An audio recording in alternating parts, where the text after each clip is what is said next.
We stayed with the threat by the Nigeria Labour Congress to commence a nationwide strike should the federal government fail to revert to the old pump price of petrol in the next 5 days. But while the Trade Union Congress agrees on the return to status quo, it resolves to present conditions for price increase to the government on Sunday. TVC News' Joke Adisa reports. The Nigeria Labour Congress is squaring up for a showdown with the federal government over the recent increase in the pump price of petrol in the wake of President Bola Tinubu's declaration of an end to fuel subsidy regime in his inaugural speech. Queues resurfaced at gas stations. Struggle for Nigeria. The new price regime of petrol is the sole agenda of this NLC's National Executive Council meeting. Human rights lawyer and NLC's counsel comes visiting. After about 4 hours without the media, the Congress arrived at some action plans. NLC says the reversal of the hike is a precondition for further talks with the government.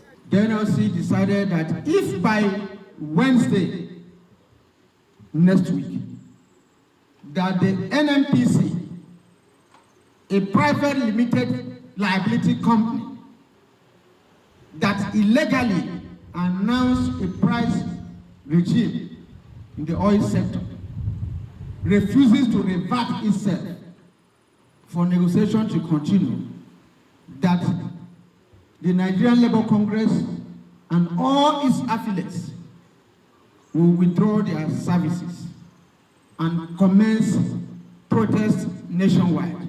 If you have no power to carry out an action and you do so, then it's illegal. And we're challenging NNPC. Let us know the law that allows you to jack up the prices of petroleum products in Nigeria. It's going to be legal and political. Elsewhere, the Trade Union Congress also holds an emergency National Executive Council meeting on the same subject matter.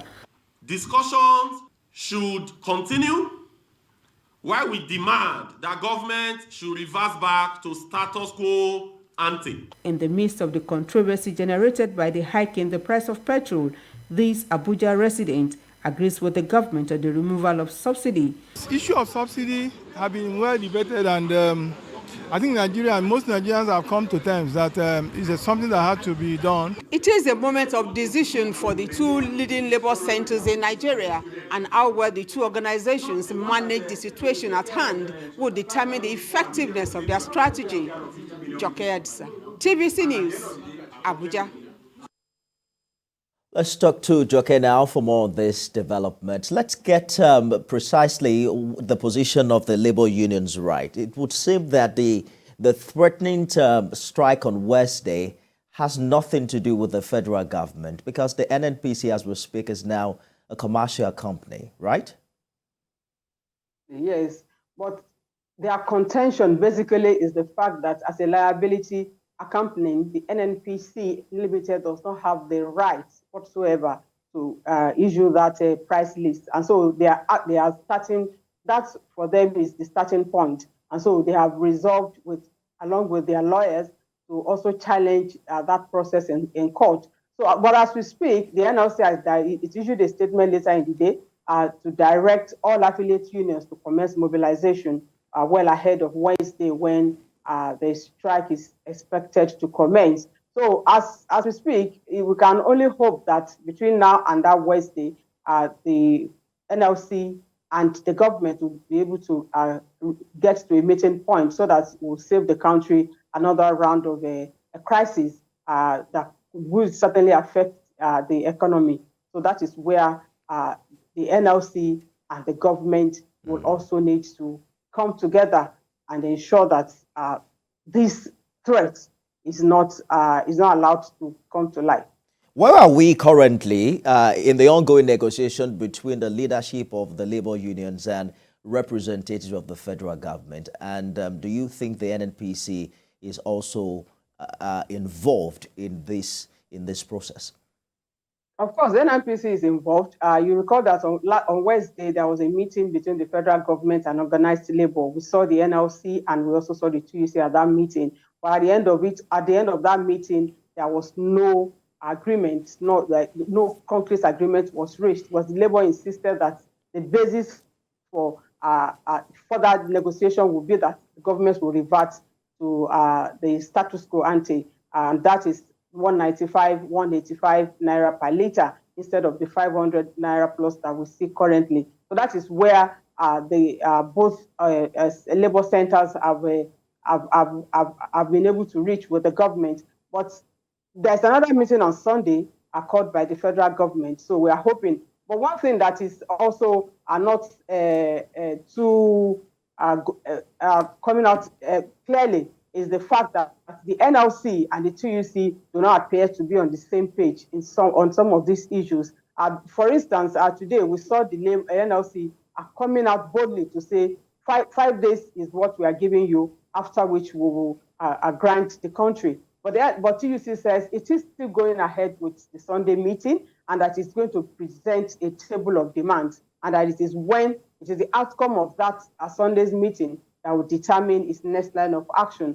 So, but I think that organized labor should also have a common front. They should forge a common front to ensure that they speak in one voice, so that at the end of it all, they will be able to know how to strategize and achieve whatever it is that they have set out to achieve. But basically, even among Nigerians, we have seen that very many Nigerians are indeed in support of the removal of a fuel subsidy. But what you and I also know is that it will have spiral effect on the economy, on people's purchasing power. So I think Indeed. government should also look Okay, look the into that. NLC, you mentioned that the TUC is willing to go ahead with the Sunday meeting. The NLC isn't opting out of that meeting, is it?